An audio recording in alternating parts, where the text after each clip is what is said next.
Salama daholo androany isika dia ndao raha hiresaka ny mahakasika ny olana jiro sy rano izay tena mampitanena ny besin'ny maro tato ato zay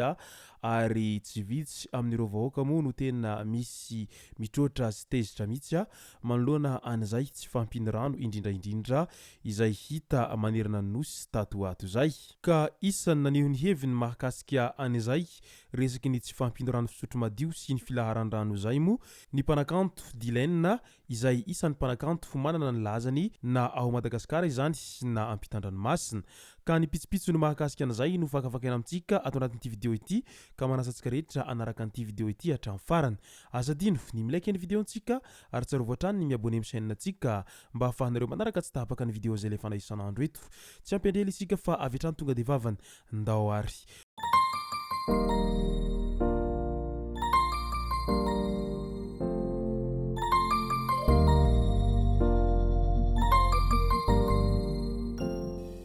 Familony dirantsika amin'ny pitsopitso ny mahakasika an'izay fanehoan-kevitry ny mpanakanto Dilaine izay dia ndao aloha resantsika ireto tsara ho fantatra manaraka ireto. Tany Toamasina tany misy mangalatra hatramin'ny santionany harana fandresitra izay amidy eny am-pivarotana azy. Nalain'ity lehilahy hita amin'ny sary ity ny santionany harana fandresitra tao anaty gony entana amidin'ny mpivarotra avy eo lasa izy nandeha.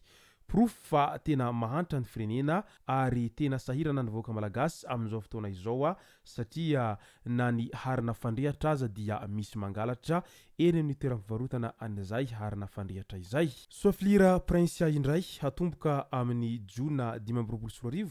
ny fanamboarana ny lalam-pirenena fa 1/3 izay mampitohy any Antsohihy sy Analalava. Fampanantenana efa nataoko tamin'ny fampielezan-kevitra ny hanamboarana goudron ny RN 31A izay mampifandray any distrikany Antsohihy sy Analalava. Ny volana Jona 2024 no apetraka ny vato fototry ny fanamboarana azy ary hovitaina goudron manontolo izany lalana izany. Hoy hatrany ny sombam-bahoaka ny Madagasikara voafidy tao Analalava sady lefitry ny tenim-pirenena amin'ny faritry ny Mahajanga tamin'ny andro ny 3 Novambra 2024 lasa teo tao Analalava tao. Manoloana an'izay moa dia velombolo sy velom-pisaorana ireo voakana Analalava izay naneho ny hafalian'izy ireo amin'izay vaovao mafaly izay azon'izy ireo zay satria efa ela moa iny lalana iny no tsy nisy nikitika mihitsy amin'izay fanamboaran-dalana izay nefa lalana tena ratsy dia ratsy ny lalana izay mampitohy an'izany Analalava sy Antsohihy izany Analalava nefa dia isan'ny distrikta izay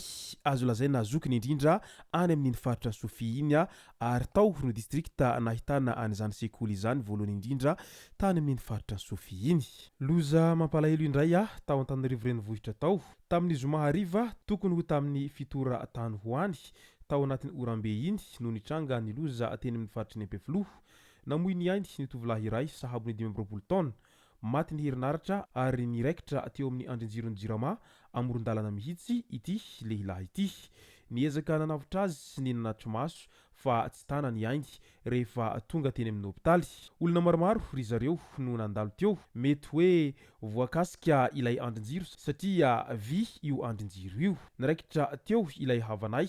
ary izao tsy tana intsony izao ny ainy hoy ny rahalahy tao anatin'ny alahelo namoy an'ity iray tampo tamin'ity. Nanazava hatrany ny fianakaviany maty fa natao autopsie tao amin'ny Azera ny razana ny zoma ary tsy nivoaka izany raha tsy ny alatsinainy. Tamin'ny andro ny 17 Novambra kosa no natao ny fandevenana azy teny Ambatofotsy. Manoloana ity tranga ity dia manaitra ny fanjakana ny fianakaviany maty tsy hita hoe iza no hotoriana amin'ny ity raharaha ity. Antody miady amam-bato na hitory Jirama na fanjakana dia tsy hisy vokany izany. Ny fahatsapan-tenan'ny tompona andraikitra no andrasana ho izy ireo. Marihina fa andrinjiro ilay nisy herinaratra mahery vaika ka hoy anay dia aoka samy hitandrina ny rehetra. Tsy misy tarby na filina nivoaka mantsy teo saingy izao na faty olona izao. Hoy ihany ny fanazavan'ny fianakaviana. Tsy ivina fa tovolahy mpanao taksi moto Entsiady na ity namoy ny ainy ity avy be niorana tamin'ny zoma lasa teo ary niakatra eraky ny arabe ny rano teo Ampefloha. ampitany fiaro akaiky ny tobontsoloka iny handeha anaty troloneny tosy izy no niharany loza izao ka noho izay dia mirary ny fiononana feno ho an'ny fianakaviany manamanjo ary aza misosoka alahelontsony amin'izao fahalasany havana amanjakaiza izao izahay avy ety amin'ny Ouattouattagasy fa ho an'ny tompona andraikitra kosa indrindraindrindra fa ho anareo eo anivon'ny orinasa jirama izay dia miandry ny fahatsapantinanareo ny fianakaviana amin'izao fotoana izao ary entanina hatrany ianareo mba hanaramaso ireny andrinjiro isan-karazany ireny satria tsy vitsy amin'izy ireny no efa tsy vita entretien tao anatin'ny fotoana maro ka mety hitera-doza ho an'ny hafa izany rehetra izany ka tokony asianareo fanarahamaso hatrany izay resaka andrinjiro izay miparitaka eran-tanàna izay eo amin'ny resaka revirevy indray dia fantatra izao fa hiakatra ny vidin'ny labiera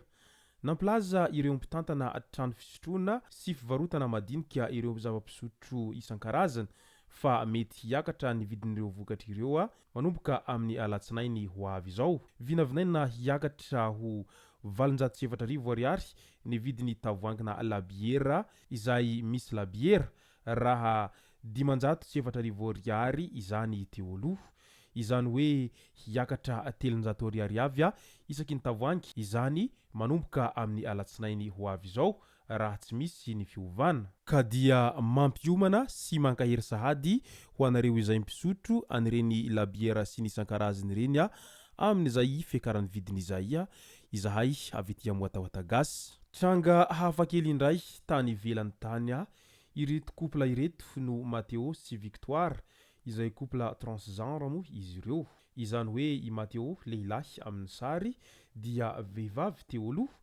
ary Victoire vehivavy amin'ny sary kosa dia lehilahy teo aloha nivady izy ireo ary niteraka ka Matteo no nitondra ny vovo dia any amin'ny livre famille izany ho no lasa hoe la mère monsieur Matteo ary le père madame Victoire mitsimbadika ny tany misabadidaka ny fiarahamonina amin'izao ankehitriny izao ndao amin'izay ho resantsika